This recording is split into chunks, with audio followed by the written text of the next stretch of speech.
You know that Jaden and I love Perplexity. If you're listening to this podcast, you've either probably used it, but remember, tell your friends about Perplexity as well. However, Perplexity AI, which is essentially replacing Google search for a lot of people, it's sort of a new kind of search engine. It's in the news today for good reasons and bad reasons. A lot of the reasons, the things that make headlines are Perplexity is being hit with a lot of the same things that OpenAI was hit with, which is Dow Jones, which owns Wall Street Journal and other things, saying, hey, you're stealing our content. So you've heard that before, obviously. But it's strange because in parallel, investment in Perplexity is skyrocketing. I think they're looking for something like 500 million up to a valuation of $8 billion. So this is not a small company. Is this a too big to fail kind of thing?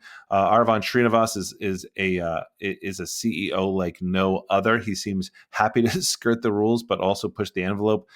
Jaeden, you love Perplexity. I love Perplexity, but I know you were doing a bunch on this story as well. What were the interesting? What was like sort of standing out to you? Okay, so the thing that I got really excited about right off the bat is they announced some new numbers, and I am always excited whenever these AI companies come out with numbers, because sometimes you feel like they only announce it when they hit a big milestone, and so you don't really get like Right. it's like random. It's not like linear or some sort of a cadence that you hear the updates. It's just like, oh, guess what? 6 months later, we added 100 million users. Oh, guess what? 14 months later, we hit this next milestone. Anyways, so I love the milestones. And by the way, if you are just listening to this on Apple, if you watch it on Spotify or YouTube, we have a YouTube channel now. We're covering over visuals for the whole podcast of stuff we're talking about. So it might be interesting to see some of the demos. But in any case, they said that they are now serving 100 million search queries a week. I have some insight into why they would say that statistic specifically. First off, that's fantastic. That sounds great. 100 million. Everyone likes to talk about a big round number like 100 million.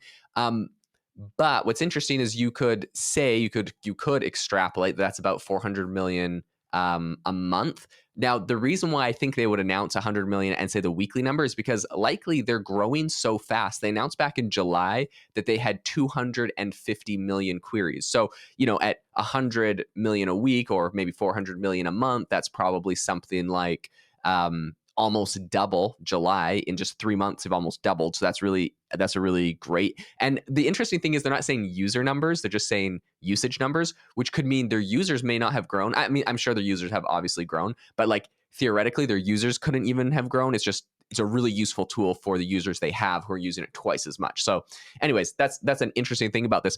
The reason why they would say 100 million weekly instead of 400 million monthly is because I don't think they have 400 million monthly. I think they're growing so fast that this week drastically outpaced last week and the week before and the week before, and altogether would not have hit 400. But if they just say this week, which was their best ever, I'm assuming, and probably like next week will be better and the week after will be better and the week after will be better. So it's going to grow quite quickly here.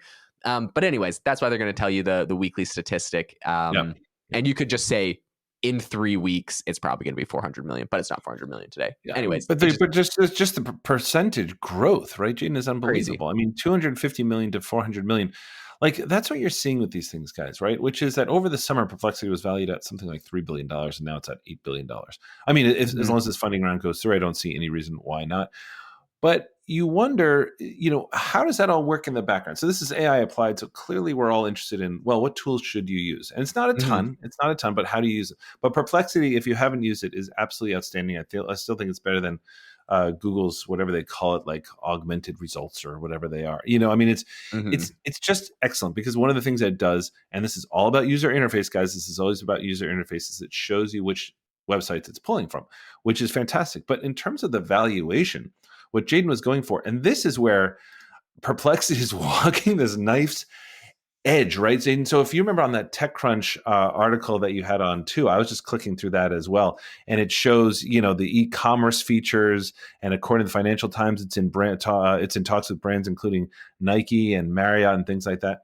So what they're doing is they're building, and Jaeden, by the way, again, Jaden's showing all this if you guys want to jump on YouTube or anything. They're building out something that is questionable legally, right? They're taking content, same with OpenAI. They're doing things that are questionable legally, guys. We just have to sort of put it out there and say it, okay? But Perplexity is also at this time building out a business model. So it's very much this like beat them or join them kind of thing. So while the New York Post and while Wall Street Journal is like, oh my gosh, you're stealing our content. And by the way, that's not me being pejorative. That's legit. I mean, New York Times, New York Post, Wall Street Journal, these are places that put a lot of money into this content. I'd be furious if a company like this was stealing it.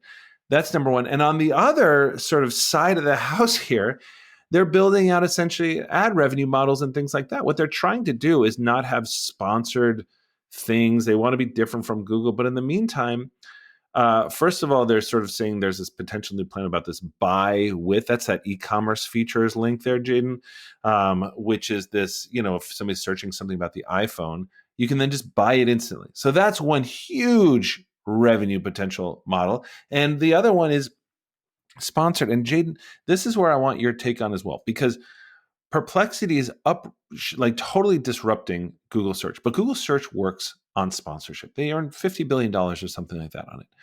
So Jaeden, your thoughts on this, where Perplexity is saying we're not going to do that, but when people talk about what SEO, search engine optimization, looks like in the future, they're talking about companies buying search queries. So in other words, if you're like, hey, I need a vacation spot in blah, blah, blah, can Marriott buy that string of words chained together? And so it will, so the end result will sort of steer you toward like, well, here's some suggestions. The Marriott Bonvoy, blah, blah, blah. Or if you're saying, hey, I need a good, comfortable running shoe that looks cool when I wear it out to clubs or whatever. Could Nike buy that little phrase?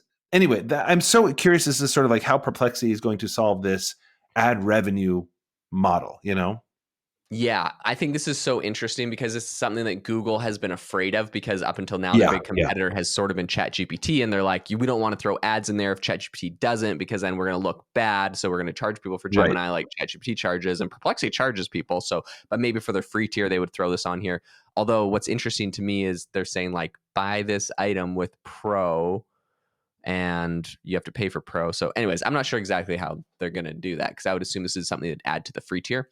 Regardless, I mean, I think it's smart. If someone's searching for a specific iPhone, you have the ability to add it, they might as well grab some stuff. Perplexity is just doing something so clever. And that is that, imagine if instead of Perplexity launching a product, and also this gets to the lawsuit, I think. So imagine if instead of launching a product where people could use it in the way they do, they had just decided to be a content creating website like CNET or, Tech Radar, or like one of these other just news kind of sites. And they had just used their technology to spin up a billion different pages about everything you would imagine, and they all ranked in Google, and people found them that way. And then they threw links there. They likely would not be getting sued by the Wall Street Journal and everyone else, because, I mean, whatever. Anyone could read the Wall Street Journal and write an article about something similar, and they could just argue that's kind of what they did. And that's what every other website in the world is doing right now with AI tools. Right. So they wouldn't be getting the lawsuit. They're getting the lawsuit because they're like selling it and stuff. So anyways, I just think it's interesting that they could have essentially been doing pretty much the same thing and not getting sued, because everyone's doing it. So I don't know. That's just my opinion. We probably have different opinions on it, Conner, on like using the content and not.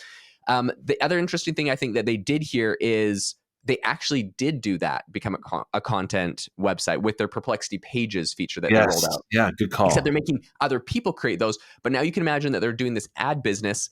It's fantastic. They probably got people to make millions of Perplexity Pages. They can start putting their ads on those pages. So I just think there's so many ways for them to monetize this, because those pages are going to rank in Google. So they're stealing traffic from Google via the pages, and they're stealing users from Google via people just replacing Google with this altogether.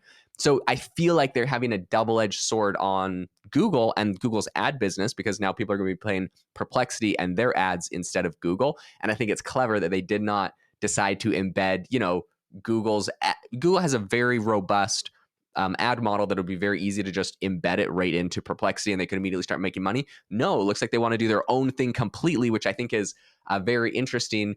It seems like they know Google's their competitor, and they're not going to give them an inch. Gosh, that is so interesting, right? Like, because you can't because everybody's brain is just locked on for so long about search engine optimization. What do you say? How do you say it? Sort of how do our things like rank at the top? How much do we have to pay, and all that kind of stuff? And you're right, that's totally disrupted. I remember, I'll bet a lot of you guys remember too the movie The Social Network, which was about the advent of Facebook and the Zuckerberg rise and all that kind of stuff. Absolutely spectacular movie.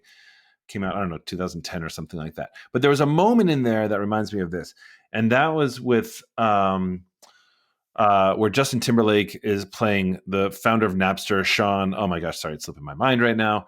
But and he is advising on Facebook, and and Zuckerberg is at a table with him, and his kind of little CFO is there too, and the CFO is like, "We got to put ads on there," and Zuckerberg's like, "No, we can't do it yet," and sorry that I'm slipping my mind. Somebody's gonna call me out on this, but anyway, the founder of Napster, played by Justin Timberlake, excuse me, was saying, you can't put ads on there yet because right now what Facebook has going for it is it's cool. Everybody's trying it, right? And that's what all these companies are doing. They just want to be the company that is not putting up any barriers because these other companies are running so fast that you have to give things away for free. You can't slow down people on ads. The moment people are like, well, it's not that good, somebody else takes off. So Perplexity, I think, is playing this right, which is, I know we're losing money right now, but we cannot make this ad filled. We have to make it feel different from Google. And I think they're doing a pretty good. I love that you called them a social network. What's that guy's name? Who did Justin Timberlake play on? Jaeden, look that up for me. I'll filibuster for a second. Thank you, Sean Parker. My gosh, you guys were screaming at your phone, I'm sure, during this podcast. Anyway, that's what's interesting to me. How is Perplexity maintaining its audience by being cool? How are they disrupting SEO? And where is Google going to figure into this? And how are they going to figure it out?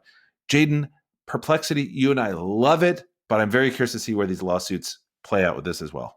Going to be fascinating. The last thing I want to wrap up on this is that, we talked about how they would monetize the e-commerce section. If you search for best phone in 2024, you already have them like highlighting relevant products, et cetera, and having a big button that says visit site. That is some just juicy free traffic straight to Best Buy. And whenever they decide to turn on the faucet, that visit site is going to go to one of 50 sites that are bidding, that's the highest bidder. So I think they're setting up their infrastructure right now to really monetize this in a great way. And honestly, I'm not even mad, right? Like, if I want to say the best phone and they give me all the breakdown of the analytics and the stats and say this one is the best phone, this is the button to buy it on Best Buy, and I click that button, and they get some sort of commission, I don't care, as long as they gave me as long as it wasn't rigged because of who paid the most, I guess. So anyways, I think this is interesting. I think this is a great way to monetize. I'm thrilled to see what Perplexity does. This is a company I'm excited about, and they got to get over some lawsuits though. So that's the one big thing that they're dealing with, is the lawsuits. Hey, if you guys enjoyed the episode today, make sure to drop us a review. And a PSA to everyone that is listening to the podcast right now: if you haven't already, you absolutely need to get Conner's AI course. This is life-changing. It's going to completely change the way you think about AI. Some incredible frameworks in there. I've recently been really diving deep on some interesting stuff that he's published there. And you're not going to find this stuff anywhere else. So highly recommend checking out Conner's AI course. This stuff's amazing. Hope you all have an amazing rest of your day, and we will catch you next time.